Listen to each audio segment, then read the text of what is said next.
Qu'est-ce qui fait que ton entreprise va cartonner? Donc, c'est le sujet de cette vidéo aujourd'hui. C'est un sujet qui nous tient particulièrement à cœur et sur lequel on a plein de choses à vous dire. Donc, Cécilia, je te laisse la parole.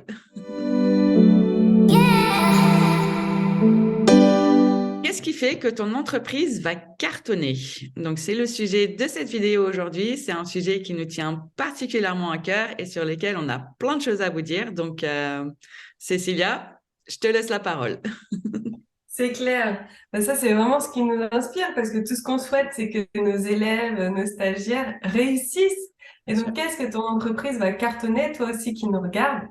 Euh, D'abord, c'est arrêter de regarder ce qui se fait autour, arrêter de faire le mode qu'on t'a toujours appris, c'est-à-dire faire un business plan en fonction de ce qui se fait déjà. Ben non.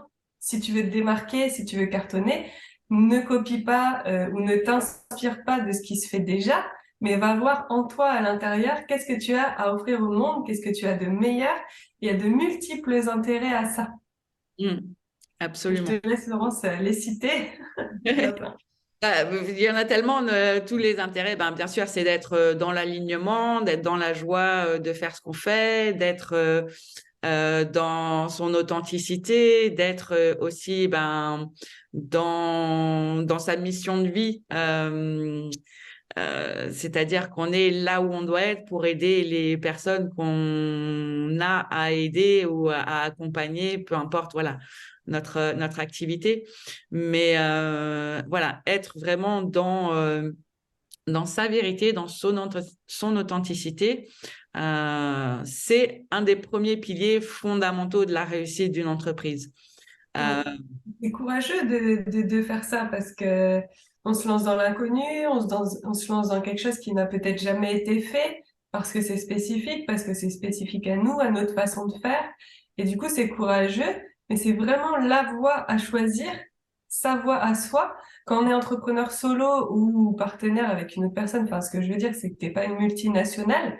Quand on est entrepreneur solo, il faut s'écouter soi, suivre ses talents, ses valeurs uniques, ce qu'on a à apporter de particulier, qui est dans nos diplômes et aussi et surtout dans notre expérience de vie, et ce qui fait notre être. Et plus on va vibrer ça, plus on va vibrer l'alignement, plus on va vibrer l'abondance, on va attirer à soi les personnes qui ont besoin de nos services dans les vibrations, dans l'énergie et aussi dans la matière, parce qu'on va communiquer ça par écrit, verbalement, aux autres autour de soi. Et du coup, c'est la meilleure façon de réussir efficacement, rapidement, et dans quelque chose qui nous épanouit, dans quelque chose qui nous donne de l'énergie.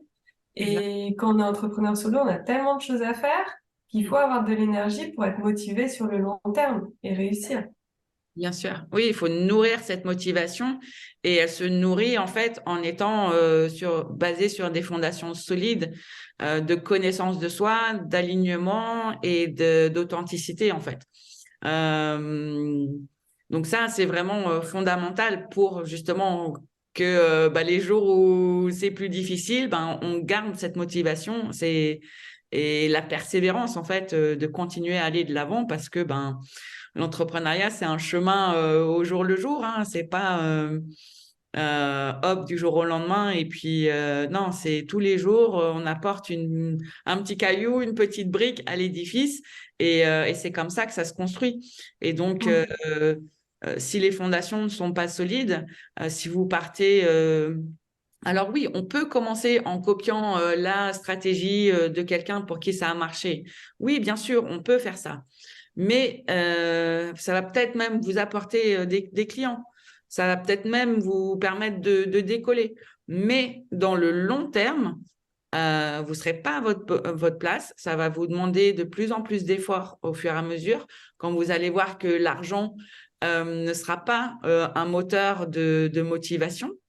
Et surtout, vous allez de plus en plus éteindre cette lumière en fait qui vous a fait vous lancer parce que vous ne serez pas à votre bonne place. Vous ne serez pas en train de partager et vendre ce qui est ce pourquoi vous êtes fait, en fait. Alors que prendre le temps au départ, avant même de se dire quelle stratégie, quels outils, quelle communication, quel marketing, etc. Tout ce qu'on répète à tous nos stagiaires de long en large et en travers, c'est que toute cette partie-là de stratégie, elle vient en dernier. Ce qu'il faut vraiment les bases qui sont vraiment solides, c'est la clarté sur votre projet, enfin, non, pas votre projet, sur votre activité, votre pour qui, votre pourquoi, et ensuite, le comment, il vient se mettre en place. Et le comment, en fait, il peut se faire de tellement de manières possibles et imaginables que là aussi, c'est à choisir les outils, etc., sont à choisir en fonction de vous, qui vous êtes, comment est-ce que vous aimez communiquer, quel est votre style de communication, quels outils vous aimez utiliser, etc.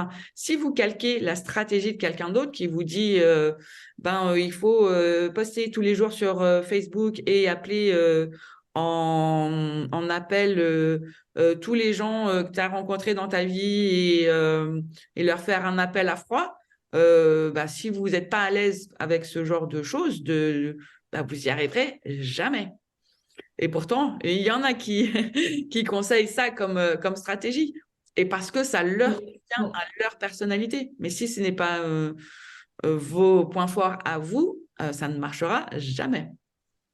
Et là, tu parles de toute la stratégie d'entreprise, mais rien que à la base de dire je suis naturopathe, du coup, je fais en cabinet et à la séance. Enfin, tu vois, rien que le truc basique comme ça, de se dire je vais faire comme ce qui se fait. Ouais. Et dans le cadre de ce qui se fait, donc je vais pas parler de ci, je vais pas parler de ça, je vais pas. En fait, tu te prives d'une partie de toi-même. Moi, j'ai Absolument. un indice infaillible, hein, parce qu'on a plein d'outils de connaissance de soi. D'ailleurs, on en utilise pas mal dans nos formations, que ce soit la création d'entreprise ou même dans le développement personnel. Les outils de connaissance de soi, ça nous apporte toujours de la clarté sur qui on est, ce dont on a besoin, nos blessures, et puis ça permet de mieux se valoriser par la suite, ce qui est important pour pouvoir communiquer sur ce qu'on fait. Donc, les outils de connaissance de soi, il y en a plein. Mais moi, j'ai une astuce à vous donner pour savoir si ce que vous faites, c'est aligné à vous ou pas. C'est tout simple. C'est est-ce que en sortant d'un service que vous donnez, vous êtes en énergie ou vous êtes vidé? Ouais, c'est vrai. Si vous êtes vidé d'énergie, c'est que quelque part, il y a quelque chose que vous ne respectez pas en vous. Ouais. Si vous êtes plein d'énergie quand vous donnez vos services, c'est que vous êtes parfaitement à la bonne place. Très bon conseil. Et ça, c'est vraiment aussi un indicateur immédiat. Et voilà, il n'y a pas de fausses réponses. Il n'y a pas de... Après, oui, vous pourrez vous chercher des excuses derrière, mais en fait, c'est que vous regardez pas en face la vérité. Mm. Mais Moi, je et suis sortie de 2 heures et demie de conférence en naturopathie ce matin où je parlais toute seule pendant 2 heures et demie. À la fin, j'ai dû me calmer parce que j'étais dans une énergie énorme. Tu vois, j'aurais pu continuer encore 2 heures. J'étais ouais. à fond. Mais voilà, c'est quand on fait ce qu'on aime, qu'on fait ce pourquoi on est passionné. Si vous avez fait une reconversion professionnelle, c'est pour vous respecter, c'est pour avoir la vie que vous souhaitez, c'est pour ne plus être dans des codes, des schémas qui ne vous conviennent pas, c'est pour choisir votre vie, c'est pour être libre. Allez-y gaiement, quoi. Ouais, Et exactement. ça demande du courage, de l'honnêteté. Parfois, on n'a pas aussi les interlocuteurs qui nous posent les bonnes questions. C'est ça. C'est se poser les bonnes questions au départ, à la fondation de son entreprise. Après, oui, il est jamais trop tard aussi. Et c'est pas parce que vous avez commencé que vous avez un certain succès avec ce que vous avez commencé. Mais si vous vous rendez compte, comme vient de le dire Cécilia, qu'à chaque fois que vous le faites, vous en ressortez vidé et il vous faut 2 jours pour vous en remettre. Voilà, On peut s'adapter. On exactement. peut s'adapter. Oui, c'est vrai, se remettre au centre et se dire, bon, qu'est-ce qui se passe? Et se poser à nouveau les bonnes questions. Et surtout, rien n'est figé, rien n'est statique. Donc, vous pouvez aussi faire évoluer ce que vous faites. Si c'est le comment qui ne vous convient pas, ou pour reprendre à zéro si c'est que vous êtes dans le mauvais pour qui et pourquoi en fait. Donc, On a des stagiaires qui avaient déjà une entreprise et qui ont fait pourtant la formation création d'entreprise. C'est vrai que pas comme ça, mais en gros, on reprend toutes les bases. Donc, on forme des gens à la relation professionnelle, mais aussi des personnes qui ont déjà leur entreprise. Et moi, je me suis retrouvée aussi dans cette situation de faire quelque chose où je voyais bien que ça me convenait plus. J'étais plus alignée à ça. Il fallait que ça évolue, mais j'arrivais pas à savoir quoi. J'arrivais pas à savoir sous quelle forme ça devait prendre. Voilà, on est un peu obsédé, le mental est obsédé par le comment. ouais, Et du coup, on reprend toutes les bases, on se pose les questions essentielles, on se met au cœur du projet et on se respecte davantage dans la nouvelle activité. Et on peut le faire aussi comme ça, quoi. ouais. Bah, moi aussi, c'est aussi ce qui m'est arrivé hein, quand je me suis lancée. J'étais pas du tout d'une dans ce que je fais aujourd'hui et qui me nourrit et qui m'éclate. Et voilà, c'est ne pas hésiter en fait aussi à se dire bon bah ça marche pas comme ça ne me rend pas heureux, donc qu'est-ce qui se passe? Et aller regarder en fait. Et Bah, c'est le jeu aussi de l'évolution. Quand on est entrepreneur conscient comme ça, on évolue tout le temps. Et du coup, forcément, l'entreprise, à un moment, elle doit évoluer avec toi. Tu ouais, vas pas rester figé dans un truc pendant des dizaines d'années qui ne te correspond plus.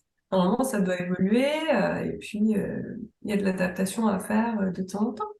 On exactement, le sent bien, de toute façon, au bout d'un moment, quand ça va plus, on le sent physiquement. Là, c'est plus tout à fait ça. On repose les choses et puis c'est reparti, quoi. exactement. Donc, qu'est-ce que tu dirais pour conclure cette vidéo? Qu'est-ce que Bah, pour cartonner son entreprise, faut être soi-même et se respecter au quotidien, dans sa vie privée comme dans sa vie d'entrepreneur. exactement. Je suis 100% d'accord. Donc, si vous avez aimé cette vidéo, n'hésitez pas à vous mettre un petit pouce bleu et puis